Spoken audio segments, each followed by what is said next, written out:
Now let us take a quick dive into the match between Liverpool versus PSG at Anfield. Yes, at Anfield, but it is PSG that holds the 2-0 advantage in this case.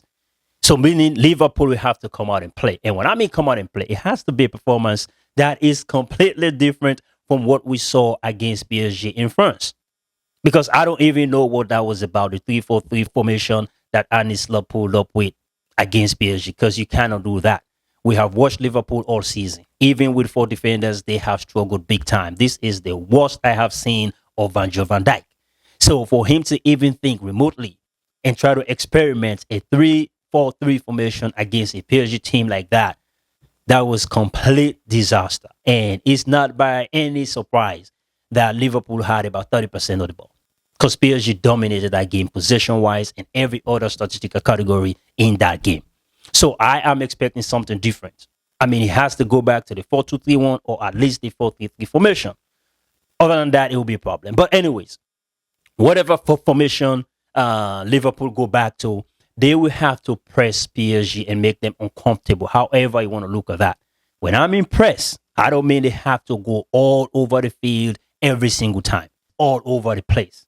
They have to be selective in areas where they can press, and they have to do that collectively. And they have to do it when they think they can actually win possession back.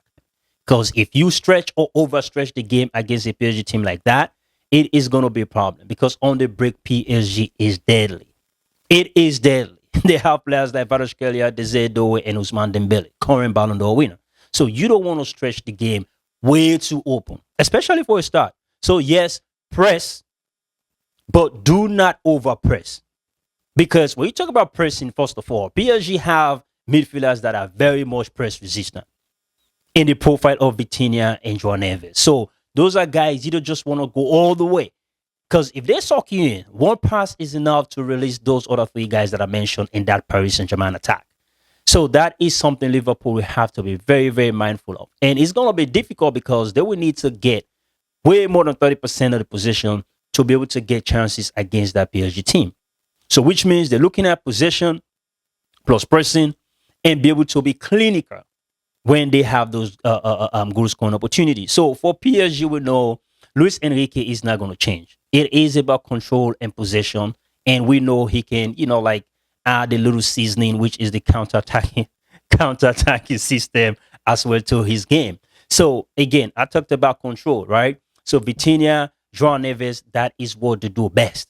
Controlling games, dictating the tempo, how fast they want to play, how slow they want to play, and things like that. So control, possession, and they can also press. But in this case, I don't think they have any reason to press Liverpool all the way. They don't have to. That is not also to say, well, they have a 2-0 advantage, so they're going to sit and defend. That is not Luis Enrique's style at all. At all. So tactically, that is the type of flow I'm expecting. Now, let us get to the predicted 11 and the predictions. But let us start with Liverpool. They are the host team. So Alisson is still out. So we expect Mamadashvili to be in goal. Frimpong at right back. At left back, Kekesh, because we did not see him against Fulham. Usual centre back pair of Konate and Virgil van Dijk. Both McAllister and Gravenberch also rested against Fulham. So I expect them to get back in the midfield in that double pivot in a 4-2-3-1 formation, which means Szoboszlai is going to play behind Hugo Ekitike, who was also absent against Fulham and flanked by Florian Wirtz and Mohamed Salah. Over for PSG is a 4-3-3. Safonov is going to be in goal at right back, Achraf Hakimi, left back, Nuno Mendes, centre back pair of Pacho and Marquinhos, and then Zaire Emery, Vitinha, and João Neves, and the 3-4, like I said, Desire Doué, Ousmane Dembele, and Kvaratskhelia. Now, that is the predicted 11 for both teams, and I expect a 4-2-3-1 versus a 4-3-3 system. Now, my prediction is this. We know Liverpool is a big team, and when you talk about European nights, they can always bring the goods. We have seen them completed comebacks after comebacks, especially 2005 in that final when they came back 3-0 in 45 minutes and was able to win the Champions League final on penalty shootout. Now, we have seen miracles in the Champions League. We have seen them. And especially when a team is playing at home. It is possible for Liverpool to complete a comeback. However, I'm not seeing it. I'm not seeing it because this is a very good PSG team. They are the defending champions and they have been playing well. Contrast that to Liverpool. Liverpool have been struggling. They have not been playing well. I mean, I don't know. Maybe they'll come back. But I don't have anything to base that analysis on. But it is what it is. This is football. Anything can happen.